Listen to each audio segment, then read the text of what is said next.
स्वागत है आपका फिर से MSA मास्टर क्लास में। आज के इस क्लास में हम लोग पढ़ने वाले हैं कंप्यूटर हार्डवेयर के बारे में।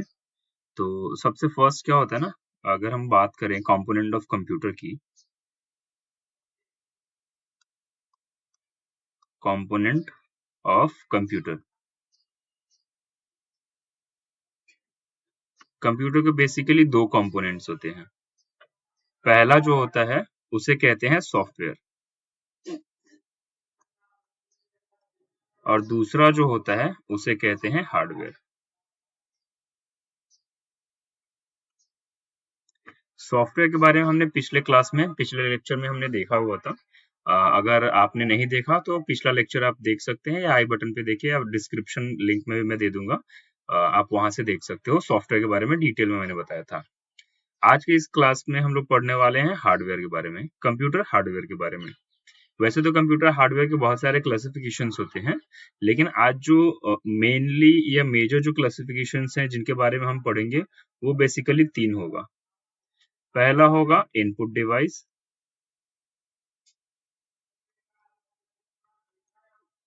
दूसरा होगा प्रोसेसिंग डिवाइस,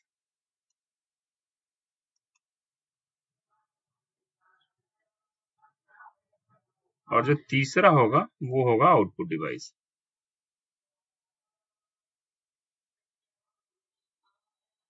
बेसिकली तीन चीजें हैं। तो सबसे फर्स्ट तो हम ये देख लेते हैं कंपोनेंट ऑफ कंप्यूटर, मतलब बेसिकली कंप्यूटर बनता कैसे है।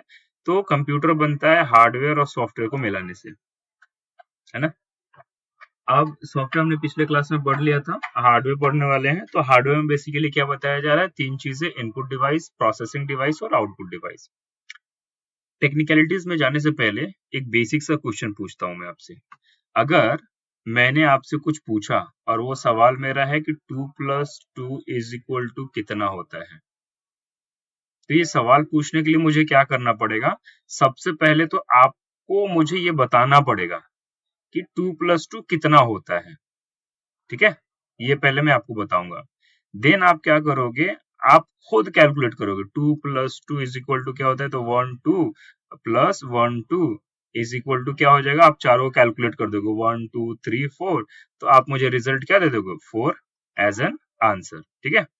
तो आप इंस्टेंट नहीं दोगे, आपको ये पता चला कि आंसर क्या हो जाएगा, 4 है, ठीक।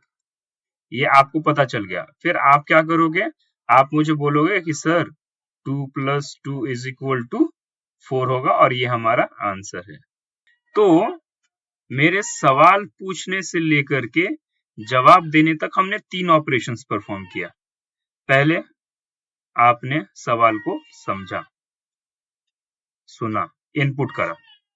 उसके बाद आपने ये कैलकुलेशंस अपने दिमाग में परफॉर्म करी। अगर छोटा कैलकुलेशन है तो आप अपने दिमाग में ही कैलकुलेशन कर लो कि, अगर कैलकुलेशन बड़ा होता है तो आप पेन या पेपर या कैलकुलेटर या मोबाइल कहीं ना कहीं तो इसको प्रोसेस करते हो, ठीक है, इस पे काम करते हो। एंड थर्ड जो है वो आंसर है। एक बार जब आपको आंसर मालूम चल गया तो आप मुझे आंसर दोगे। तो या तो ह्यूमन ब्रेन हो या फिर से कंप्यूटर हो, किसी भी एक्टिविटी को परफॉर्म करने के लिए तीन फेजेस से हमें गुजरना पड़ता है। पहला, हमें क्वेश्चन को इनपुट करना होता है, ठीक है। इनपुट कराने के बाद क्वेश्चन पे हमें प्रोसेस करना होता है, और एक बार हमने क्वेश्चन को प्रोसेस कर लिया फिर हम आउटपुट देते हैं, है ना। तो बेसिकली हमारा कंप्यूटर भी ऐसे ही काम करता है, ह्यूमन ब्रेन की तरह। तो इनपुट के लिए, जैसे कि अगर मैंने सवाल पूछा, इनपुट करा, तो आपके कानों के थ्रू ये इनपुट होगा। लेकिन अगर हम लोग इनपुट डिवाइस की बात करें, तो अगर कोई चीज हमें लिखना है तो हम कीबोर्ड से टाइप करेंगे। तो कीबोर्ड क्या हो गया, हमारा इनपुट डिवाइस हो गया। कोई इमेज ड्रॉ करना है तो हम माउस से ड्रॉ करेंगे, तो माउस हमारा क्या हो गया, इनपुट डिवाइस हो गया। कोई ऑडियो रिकॉर्डिंग कर रहे हैं तो वो हम माइक से करेंगे, तो माइक मेरा क्या हो गया, इनपुट डिवाइस हो गया। तो इनपुट डिवाइस क्या बताया जा रहा है कि वैसे डिवाइसेस जिसका इस्तेमाल करके हम डेटा को कंप्यूटर के अंदर रख सकते हैं, ठीक है। जैसे इसको हम लोग हटा देते हैं फॉर द टाइम भी।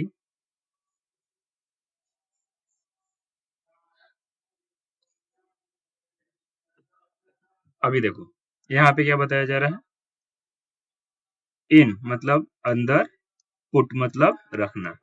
तो जिस, और इसके बाद हमारा डिवाइस आ गया, ठीक है।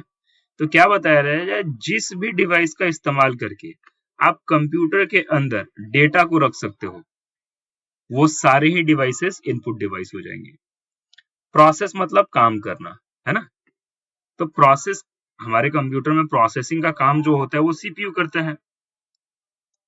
सीपीयू का फुल फॉर्म क्या होता है, सेंट्रल प्रोसेसिंग यूनिट, है ना। तो ये जो सीपीयू है, जैसे हमारा सीपीयू हमारा दिमाग होता है, वैसे ही ये जो सीपीयू है, इसको हम लोग कंप्यूटर में इसको कौन सा डिवाइस कहेंगे, प्रोसेसिंग डिवाइस, प्रोसेसिंग डिवाइस, क्योंकि ये हमारे डेटा को प्रोसेस कर रहा है। और एक बार जब डेटा प्रोसेस हो गया, तो फिर हम लोग उसको क्या करते हैं, रिजल्ट देते हैं। और रिजल्ट देने के लिए अगर डिस्प्ले कराना है तो मॉनिटर, अगर आपने माइक से कुछ रिकॉर्डिंग करी है, उसका अगर यदि आपको आउटपुट चाहिए तो स्पीकर, या अगर आप उसको किसी कागज या पेपर पे चाहते हैं तो प्रिंटर। ठीक, तो हमने क्या समझा, इनपुट डिवाइस का मतलब जो हमारे डेटा को कंप्यूटर के अंदर रखने का काम करे वो इनपुट डिवाइस हो जाएगा। जैसे माइक, कीबोर्ड, माउस, ये सारे क्या हो जाएंगे, इनपुट डिवाइसेस हो जाएंगे। प्रोसेसिंग डिवाइस जो हमारे डेटा पे काम करता है उसे प्रोसेसिंग डिवाइस कहेंगे, जैसे कि सीपीयू हो गया। ठीक, और उसके बाद से आउटपुट के बारे में क्या बताया जा रहा है, जो हमारे डेटा को बाहर की तरफ दे, उन डिवाइसेस को आउटपुट डिवाइस कहेंगे, जैसे कि मॉनिटर हो गया, स्पीकर हो गया और प्रिंटर हो गया। क्लियर, उम्मीद करता हूँ यहाँ तक आपको क्लियर होगा। अगर कुछ चीजें समझ में नहीं आए तो कमेंट में पूछ सकते हो। और क्लासेस के लिए स्पेशली कुछ व्हाट्सएप ग्रुप्स बनाए गए हैं, जिसका लिंक भी मैं डिस्क्रिप्शन में दे दूंगा। तो अगर आप चाहें तो उस लिंक को ज्वाइन कर सकते हैं, वहां से आप रियल टाइम में क्वेश्चंस पूछ सकते हैं, आपके सवाल के जवाब दिए जाएंगे। सेम चीजें यहाँ पे बताई जा रही है ना। इनपुट डिवाइसेस में एग्जांपल्स क्या बताया जा रहे हैं, keyboard, mic, touchpad, scanner, webcam, microphone and other devices used to input data and command into the computer. Same चीज जो मैंने बताया कि हर वो डिवाइस जिसका इस्तेमाल करके आप डेटा या कमांड को कंप्यूटर के अंदर इंटर कर सकते हो, इनपुट करा सकते हो, वो सारे ही डिवाइसेस क्या कहलाएंगे, इनपुट डिवाइसेस कहलाएंगे। सेम होता है आउटपुट के लिए, आउटपुट मतलब बाहर की तरफ अगर कोई डेटा देगा, वो सारे डिवाइसेस आउटपुट डिवाइसेस कहलाएंगे। जैसे मॉनिटर हो गया, प्रिंटर, स्पीकर, हेडफोन का भी इस्तेमाल करते हैं गाना या कोई सा भी ऑडियो सुनने के लिए, प्रोजेक्टर डिस्प्ले कराने के लिए, और other devices use to present information from the computer to the user, यानी कि यूजर को कंप्यूटर से डेटा को लाके देने के लिए जो भी डिवाइसेस का इस्तेमाल करेंगे वो सारे डिवाइसेस आउटपुट डिवाइसेस कहलाते हैं। नेक्स्ट है प्रोसेसिंग यूनिट्स, है ना। जो मैंने बताया कि रिजल्ट को आउटपुट करने के लिए आपको पहले प्रोसेस करना होगा, तो वैसे यूनिट्स या डिवाइसेस जिसका इस्तेमाल करके हम लोग डेटा को प्रोसेस करेंगे उन्हें प्रोसेसिंग यूनिट्स कहते हैं। अब देखिए यहाँ पे प्रोसेसिंग यूनिट क्या बताया जा रहा है, दो है, एक तो सीपीयू है और दूसरा है जीपीयू। तो सीपीयू का फुल फॉर्म क्या बताया जा रहा है, सेंट्रल प्रोसेसिंग यूनिट। जीपीयू का बताया जा रहा है ग्राफिक्स प्रोसेसिंग यूनिट, है ना। अब सीपीयू का यूजेस क्या बताया जा रहा है, तो the primary processing unit of a computer that execute instruction from programmes.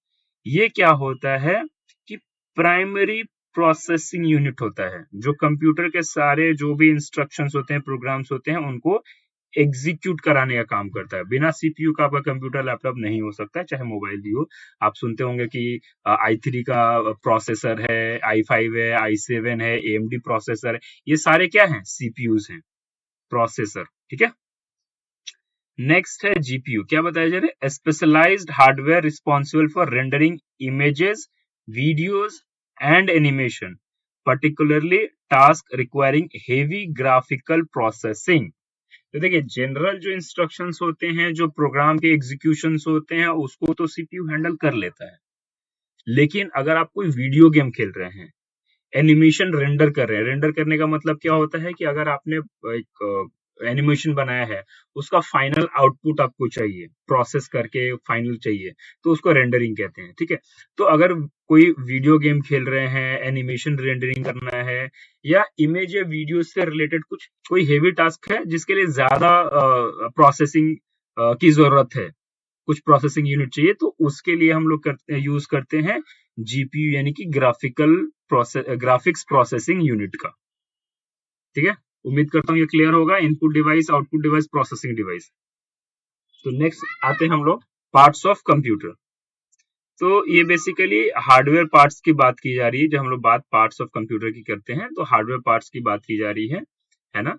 कुछ चीजें हैं जो मतलब अगर आपके पास है तो वेल एंड गुड है, कुछ चीजें हैं जो रियली वेरी बहुत इसेंशियल है। सबसे फर्स्ट तो बताया जा रहा है कंप्यूटर केस। इसको बहुत सारे लोग सीपीयू कहते हैं, बट इसको हम लोग कंप्यूटर केस या कैबिनेट के नाम से जानते हैं, ठीक है। इसको लोग कैबिनेट भी कहते हैं। उसके बाद से मॉनिटर की तो जरूरत ही है, बिना मॉनिटर के आप देख ही नहीं पाएंगे क्या हो रहा है नहीं हो रहा है। स्पीकर ऑप्शनल होता है, स्पीकर अगर है तो well and good. Mouse important है। उसके बाद प्रिंटर, ये भी कंप्यूटर का पार्ट्स होता है। इसका काम हम लोग करते हैं प्रिंट आउट लेने के लिए, स्पीकर ऑडियो वगैरह सुनने के लिए। माउस का है इंस्ट्रक्शन वगैरह देने या नेविगेशन के लिए यूज करते हैं। उसके बाद है हार्ड ड्राइव। हार्ड ड्राइव में ही हम लोग कोई भी चीज सेव करते हैं, ठीक है। ये स्टोरेज डिवाइस के भी नाम से जाना जाता है। तो इसमें हम लोग अपना डेटा सेव करते हैं, सॉफ्टवेयर इंस्टॉल होता है, ऑपरेटिंग सिस्टम इंस्टॉल होता है, जो भी इंस्टॉल होता है ये हार्ड ड्राइव में होता है।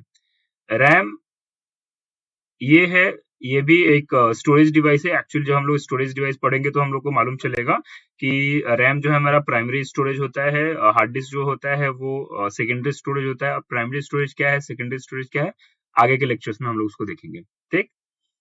उसके बाद है मदरबोर्ड, है ना। मदरबोर्ड पे ही रैम, हार्ड डिस्क, प्रोसेसर्स, ये सारी चीजें कनेक्ट होती है, प्रिंटर वगैरह सब कुछ आके इसी में हम लोग कनेक्ट करते हैं, ठीक है। और ये है अपना प्रोसेसर, जिसे हम लोग कहते हैं ना i3 है, i4 है, i7 है, i5 है। तो यही हमारा प्रोसेसर है और इसी को हम लोग शॉर्टकट में कहते हैं सीपीयू।